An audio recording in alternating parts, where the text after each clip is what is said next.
तो आज हम इतिहास के एक ऐसे बादशाह की कहानी में गोता लगाने वाले हैं जिसके नाम में तो शाह था, लेकिन जिसकी सल्तनत की चाबी अरे भाई किसी और के ही हाथ में थी।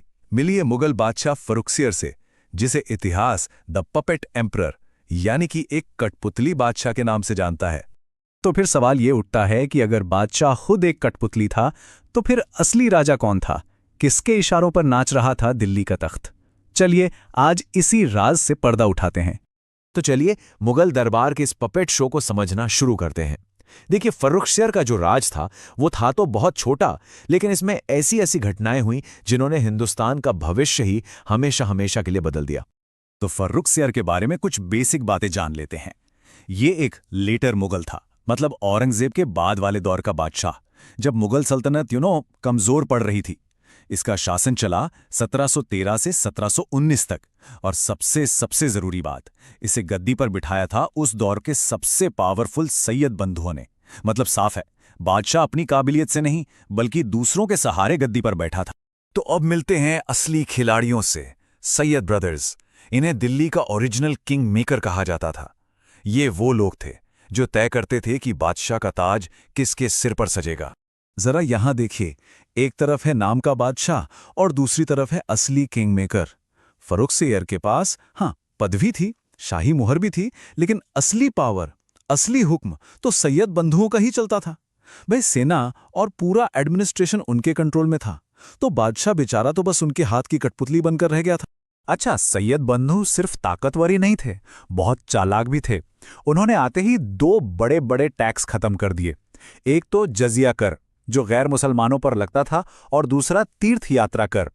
इस एक फैसले ने उन्हें जनता के बीच, खासकर हिंदुओं के बीच, जबरदस्त पॉपुलर बना दिया। क्या मास्टर स्ट्रोक था। अब फर्रुखसियर के बारे में एक मजेदार लेकिन थोड़ी दुखद बात, इतिहास ने उसे एक टाइटल दिया, घृणित कायर। पता है क्यों? क्योंकि उसमें फैसले लेने की हिम्मत ही नहीं थी। वो पूरी तरह से सैयद बंधुओं पर डिपेंडेंट था और हमेशा साजिशों से डरता रहता था। मतलब एक बादशाह वाली हिम्मत और विजन उसमें जीरो था। चलिए अब इसके शासनकाल की कुछ खास घटनाओं पे फटाफट नजर डालते हैं। 1713 में बादशाह बना। 1717 में वो बदनाम फरमान जारी हुआ। 1719 में इसकी हत्या हो गई। और बीच में 1716 में एक बहुत बड़ी घटना हुई। मशहूर सिख लीडर और योद्धा बंदा सिंह बहादुर को पकड़कर दिल्ली लाया गया और बड़ी बेरहमी से उन्हें मौत की सजा दी गई। ये मुगलों और सिखों के संघर्ष में एक बहुत बड़ा टर्निंग पॉइंट था। दोस्तों, ये तारीख 1716 बहुत इंपॉर्टेंट है, खासकर यूपी पुलिस, एसएससी और रेलवे जैसे एग्जाम्स के लिए। तो इसे याद रखने की एक ट्रिक बताता हूं। 16 से याद रखिए शोला, आग की लपट। तो ट्रिक है, 1716 में एक बहादुर का शोला बुझ गया, है ना। अब आते हैं इस कहानी के सबसे बड़े टर्निंग पॉइंट पर। एक ऐसी ऐतिहासिक भूल, एक ऐसा फैसला जिसने हिंदुस्तान की किस्मत ही पलट कर रख दी। साल था 1717। क्या ये वाकई इतिहास की सबसे बड़ी गलतियों में से एक थी? एक ऐसा फैसला जिसने एक व्यापार करने आई कंपनी को हिंदुस्तान का मालिक बनने का रास्ता दिखा दिया। चलिए देखते हैं।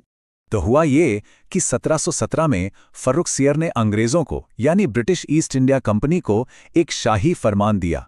इस फरमान ने कंपनी को बंगाल, गुजरात और हैदराबाद में बिना कोई टैक्स दिए व्यापार करने की खुली छूट दे दी।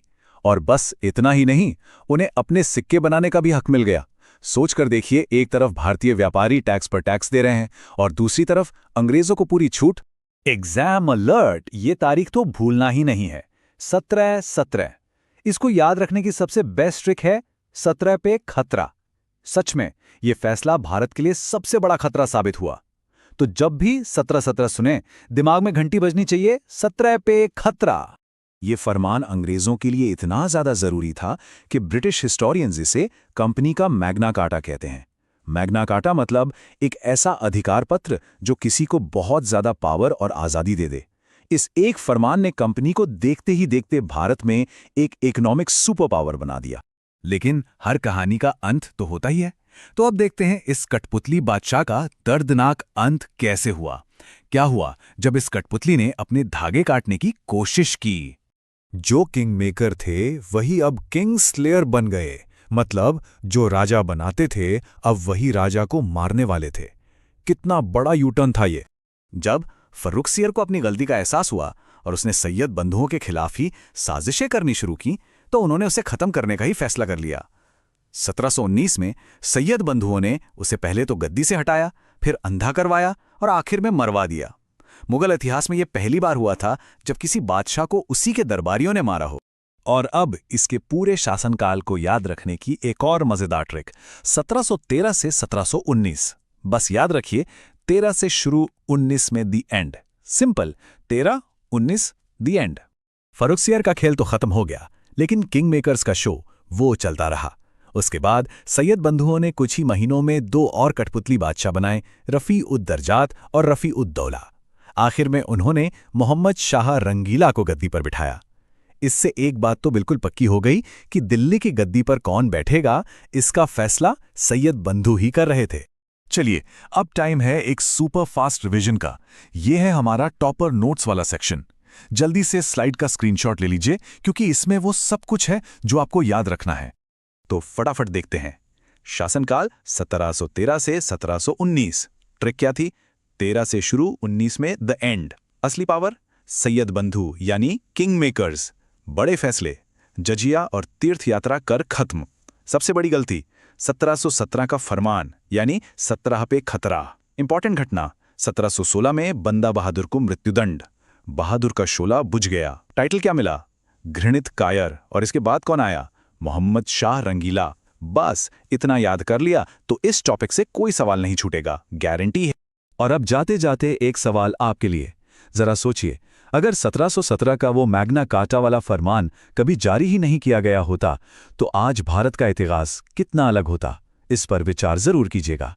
तो ये थी फर्रुखसियर की कहानी। उम्मीद है सब कुछ अच्छे से समझ आया होगा और ये मेमोरी ट्रिक्स आपके बहुत काम आएंगी। ऐसे ही मजेदार तरीके से इतिहास को समझने के लिए चैनल को सब्सक्राइब करना मत भूलिएगा और इस जानकारी को अपने दोस्तों के साथ जरूर शेयर करें। धन्यवाद।